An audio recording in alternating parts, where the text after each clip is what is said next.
Okay, we're live. John, thank you Hello. for the channel, my first guest. So appreciate that.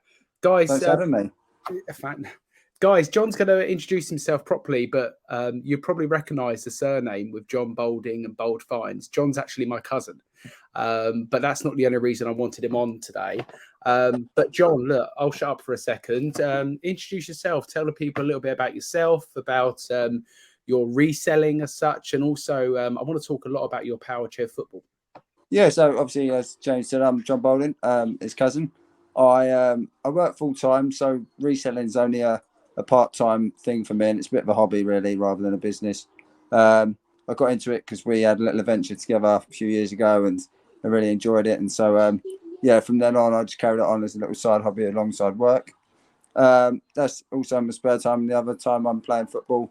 Powerchair football, for those who don't know, is a sport that's played on a basketball court, four aside, obviously a dedicated goalkeeper. And yeah, I've just played for about 18 years now. Play for England, captain of England currently. So that's a massive honour for me. And yeah, that keeps me busy, mate, to be honest. So, John, what was it that got you into Powerchair Football then? Talk to me a little bit about your disability, and I'm well aware of it. For the people who don't know, talk a little bit about your disability and what got you into Powerchair Football and how it's grown as a sport. So when I was born with a condition called central core myopathy, which means the muscles in my body don't grow at the rate that yours and many other people do. So the muscles in my legs literally don't hold my body weight. So growing up, I always wore calipers on my legs, which I currently do now as well. But it meant obviously my mobility and my ability to play normal football was limited.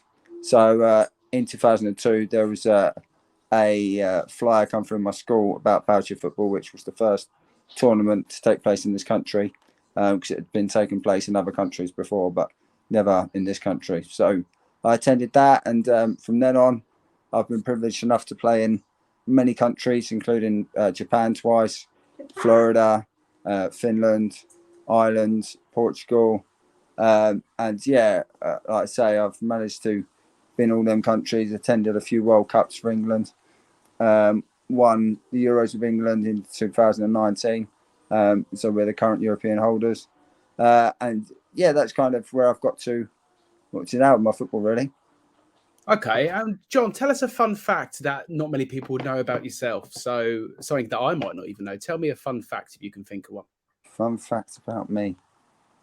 That I left my wedding day. I went all day at my wedding without drinking. I remember it well. Yeah, left at 1 a.m. To then fly out to Ireland to play for England the next day. Had 2 days in Ireland to play for England. Unfortunately, we lost in the final. Flew back Sunday evening and then flew off Monday to my honeymoon. So flew back on Sunday evening, had to make up to the wife, then I'm guessing. Exactly that. Good stuff. Yeah. Okay, so we talked at the start, and yes, you obviously do a bit of eBay on the side. Is eBay the only platform you sell on? Facebook Marketplace here and there, but mainly on eBay, yeah. Okay, and so with your disability, talk to me about the struggles maybe you face with eBay. I'm not talking just about the platform alone, but thinking about you know, as a reseller as well. So whereabouts do you source your stock from, John, predominantly? So mainly we go to, as you probably make your viewers aware, we go to an auction sometimes on a Thursday. Yeah. Which for me it's quite hard, because if I didn't have you there, sourcing stuff would be quite hard, because as well I can obviously attend the auction, sure, but getting the stock from the auction house to my car is not a service they provide. Yeah. And so it's something that obviously you willingly help me out to do. Should you not be there, I probably wouldn't be able to attend and get the products to my car. So I would have to source in other areas like Trash Nothing, which is one that I do regularly, which I've got a couple of pickups tonight actually. Oh, great, yeah. But those are, again, because I use a wheelchair, mm-hmm, if the person giving away the item or selling the item to me on Facebook or whatever isn't willing to bring the product out, sure, I would have to get my chair out, and it turns into a proper long process where, yeah, normally just a drive to someone's house, get out the car, pick it up would be like a 1 minute, 2 minute job for maybe yourself. Mm-hmm. If I had to get my chair out, it would turn into a 10-minute job. Sure. So quite often, and to be honest, majority of the time, I ask the person selling the item or giving away the item if they'd mind to bring it out to me when I'm outside their house. To yet, no one's ever said no. So Yeah, and I was going to ask that question actually, whether you ask ahead or whether when you sort of turn up at someone's house. I mean, I'm guessing 99% of the people will be willing to do that. yeah, But when you explain the situation. sure, but I guess for myself, that's the kind of things you take for granted. You see something on Facebook Marketplace, you message the person, it's still available. You jump in your car, or if you don't drive, you might jump on a bicycle, you might even walk to go and pick up the item. You don't think about the added complications of someone with a disability when it comes No. to sorting that stock. And what about car boot sales? I know we used to go many, many moons ago to car boot sales together, but do you ever go yourself, or do you sort of stick to the auctions and Facebook and trash nothing? Every now and then I go to the boot sales. Okay, It's more for a jolly now rather than a business sure. pickups. Mhm. So normally it's the auctions and trash nothing really Okay. that I pick stuff up. Just mainly also because I work during the week full time. The Yeah. weekends are kind of a bit of a lay-in, and so Yeah. No, as you well know, to get the bargains, you got to get there early. So yeah, no, absolutely. Got to be in the yeah, field at 5 in the morning, really, to exactly. get most of the bargains. Okay, Yeah. cool. And thinking about the eBay process, then, which part of the eBay process do you enjoy the most? Is it the sourcing? Is it photography? Is it packing? Um, to be fair, once you send out a package, like the packing side of it, it's quite nice when you know you're just packing up a £50 item or something like that. Yeah. But then from then on, obviously, it's a bit of a worry whether it Mhm. gets there in one piece or not. Okay, So for me, it's sourcing it and then taking the photo and listing it, obviously, because you, as you well know, obviously listing the items make your eBay store a bit more active, and you get a few more sales from doing that. So I try and list as often as I can. sure. But yeah, obviously not. I don't list as regularly as a full time eBay like yourself. No, of course. Okay. And with regards to packing orders, then, how do you go about the packing side? Because obviously sometimes orders are probably going to be quite heavy. I mean, Mm. I've been selling, as sort of 4,000 books at the moment.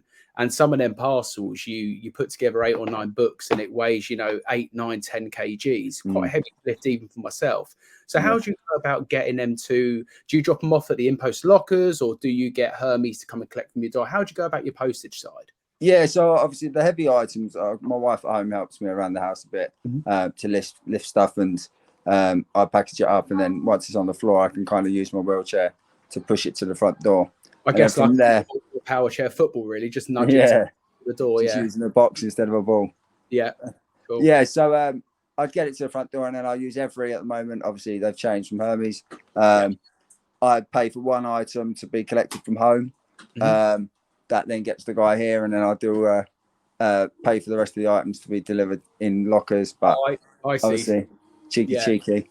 yeah. I know sometimes they're a bit funny about that. If you pay for one collection to sort of collect them all, but your guy seems okay to My do that. guy's happy. He gets £1 for every box that he collects. So Wow. the See, more he collects from my house, the opposite. My one says he can only scan what you've paid in for. So you're quite oh lucky. really?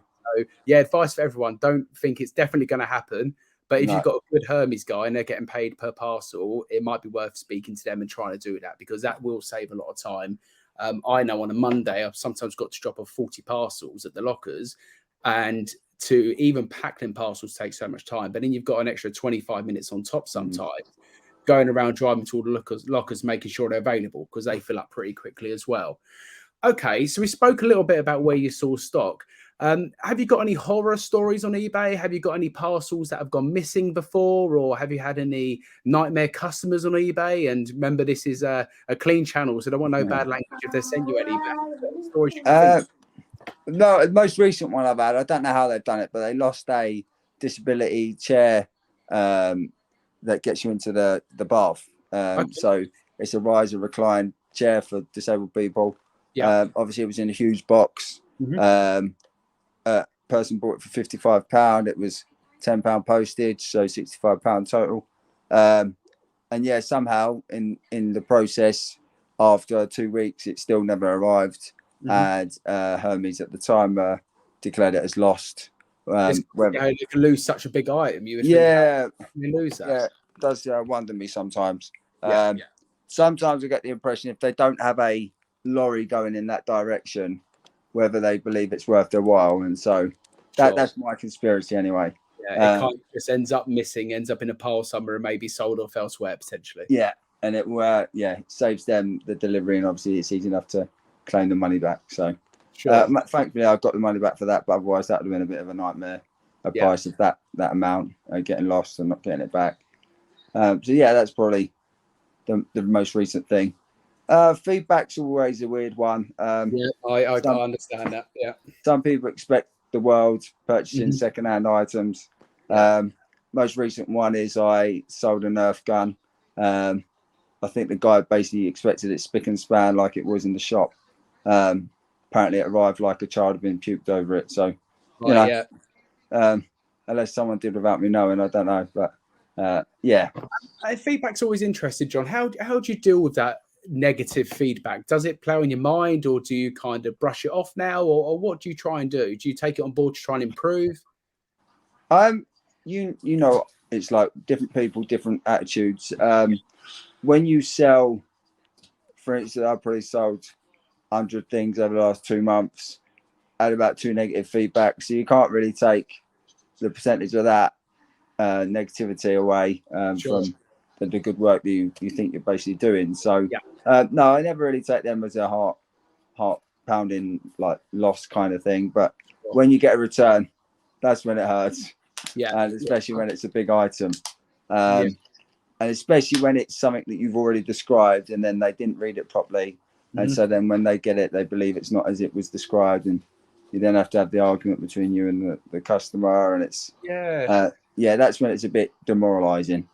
That's an interesting point you made there, John. I've stopped selling so much spares and repair stuff anymore. I mean, when we used to go to the auction weekly, we used to get a lot of electrical stuff, didn't we? That it's listed in the auction, it's sold as spares and repairs. So you kind of buy it under the impression that it's not going to work. But I was getting a lot of returns the same as well, where you can put in a title, spares, repairs, not working. You can put it all in description. You can put it everywhere. But that person only reads the first 2 letters of that title, which is the actual item itself. So yeah, I've changed my tact of not selling so much of that because I was the same. I was sick of the returns, and eBay unfortunately will always side with the buyer even on that instance if the item doesn't work. So I think the spares and repairs part on eBay is not great, to be honest with you, as a sort of condition, because eBay kind of look past it anyway. So I don't really see the point of spares and repairs. So it's interesting you said that as well. Yeah, especially the return policy on it. Like if it's spares and repairs, you take it as it is and there's no returns on that. It's really annoying. Like I sold one today. It was a listing of 3 Xbox 360s that I've never had the power cables to, and in the description it says not had the power cables, not been able to test. Someone makes me an offer of £7 for 3 Xbox 360s spares and repairs. I accept it, and then they're asking me questions afterwards, whether they're the red screen of death, etc. And it's like my listing said that I've not tested any. Why have you made an offer? And then like basically asking questions afterwards. Yeah, and on the offer side as well, I've been speaking to a lot of American resellers. As you know, I'm in the data refinement group, and there's a lot of American resellers in the group. And they've recently brought in America eBay, where if someone makes you an offer and you accept, they have to instantly pay for that item. Because I've had the same recently. I sold a printer the other day I told you about, where the guy offered me, it was about £80 under the asking price on the printer. And I've got the mindset now where, look, if I pay £10 for the item and they're offering £120, that's still good profit. So let's get that moving. And then he messaged me after 2 days of not paying for the item, saying his son was the one who made the offer. Can I give him more discount? He wants an extra 50% off. So with that case, I cancelled the order, and hopefully eBay will ding him for that. But yeah, it's very interesting you mentioned that. So John, another question for me, which is really important, and I always think about inspirations. I know the answer to this question I'm going to ask, but other people might not know. So John, who is your inspiration and why when it comes to, I'm not talking about reselling, I'm not necessarily talking about Powerchair Football, I'm just talking about life. So who is your inspiration? My inspiration has always been my dad. Just throughout life, he's always shown me that hard work pays off. We've never been a rich family growing up, you know that as well as I do. But every money that our family's worked for, it's been through hard work. And my dad went to the auctions a while back, and kind of then that's where I knew about auctions. And then obviously you then started going, and we went together. So yeah, it has to be my dad, both for, like I say, the hard work and stuff, and obviously he's known a bit of a wheeler dealer, and so yeah, that's where I get my wheeling and dealing from. Yeah, I think it runs in the Boulding name, to be honest, because my dad's similar. I mean, I remember growing up with you and going to the car boot sales with my dad, especially being dragged around the car boot sales in the famous sorry coat, which is the red jacket. And he used to put me in to go up to stalls and ask for, things for 50p when they're asking for £20 for it, that kind of. But I remember the times growing up with you, John, where you would come over and we'd have a sleepover and we would try and stay up through the night, playing the PlayStation, drinking lots of coffee, try and get through. And by the time it was time to leave for the boot sale, we're absolutely knackered where we didn't even know at that point. So it's always funny to find out where people's inspirations lie. So, really good. I have another question for you, John. So I don't know if you ever watched the podcasts by Stephen Bartlett, who appears on Dragon's Den. Now, I know who he is, but I've not watched any podcasts now. Yeah, so I've been watching quite a few of them, and what he does at the end of his podcast, and I'm sorry to steal this, Stephen, if you ever watch this chat with John, I'm sure you won't, but if you ever do, I'm sorry to steal it. He always asks a question and gets them to write down their question in the book for the next guest they get on. So the next person I get on the live, whoever it may be, what question would you ask them in the sense of, well, it could be a question about anything, really. So a question about their motivation. For me, what's important about this channel is talking about why people are motivated to do what they do. I'm doing this now full time. My motivation come from the fact I was made redundant and I kind of, had to make a choice of where I want to go. I wanted to work for myself. I needed to pay bills. I've got a wife. We've got the 2 cats, as you know. So for me, it was very important to have the why, really. So what question would you ask for someone coming on the chat next time about themselves? You can ask, it can be absolutely anything. Sure. Wow, God, it's a tough question. It is, yeah. Sorry to put you on the spot. Yeah. I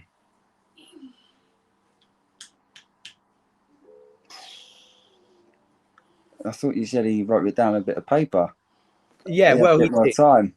So maybe that's what we could do then, John. If you ever think then about the question you would like to ask someone, and maybe that's a good way to go. Maybe we keep it hidden from this chat.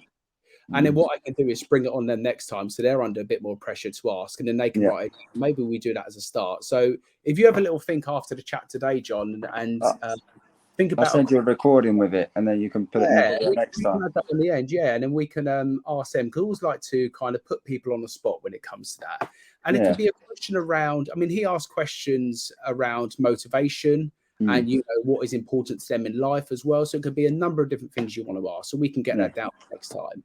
So John, where can people find you then? So do you advertise your Powerchair Football? Has he got a YouTube channel? Have you got a YouTube channel for Powerchair Football yet? We've got our WFA website. So it's the Wheelchair Football Association.org. Yeah. So it's the WFA.org. My Instagram is jboulding8. Yeah. Also on Facebook, obviously John Boulding. Yeah. I've got my Twitter's the same, Joe Boulding8. Yeah. I don't have YouTube, but like I say, there's the WFA have got a channel, and so all of our football stuff is shown on there.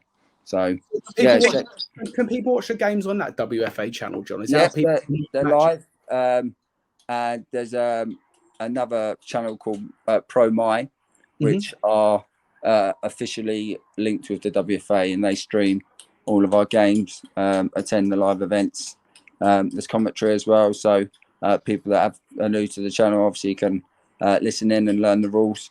So if anyone's interested, anyone knows anyone in a wheelchair that is at a loose end and not found a sport for them, get them across to like I said, the WFA.org.